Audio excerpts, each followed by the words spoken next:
अगर कोई लड़का कामयाब ना हुआ, कमाता ना हुआ, तो वो बाहर वाले कम बातें सुनाते, घर वाले बहुत ज़्यादा ताने देते हैं। आपको सुबह, शाम, दोपहर, फिर सुबह, मतलब आपको जब भी आप उनकी नज़र में आएँगे तब भी आपको ताने देते रहेंगे, देते रहेंगे, देते रहेंगे। जैसे कि मुझे मेरे घर वाले देते हैं, चौबीसों घंटे सिर्फ़ रात को आराम से सो पाते हैं, क्योंकि मेरे जितने दोस्त हैं, कोई गाड़ी चलाता है, कोई कुछ करता है, मेरा काम जो है एक गंदा काम है, कबाड़ का काम है, जो इस समय बिल्कुल नहीं चल रहा है।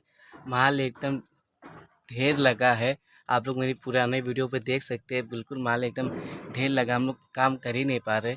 तो इसीलिए घर वाले बातें सुना रहे। अब रो भी नहीं सकते, क्योंकि हम लड़के हैं और लड़के कभी रोते नहीं हैं, वरना लोग क्या कहेंगे। लेकिन जब भी मुझे रोने का मन करता है ना, तो मैं अकेला आके यहाँ पे रो लेता हूँ। वीडियो पसंद आए तो वीडियो को लाइक कर दे। Thank you so much.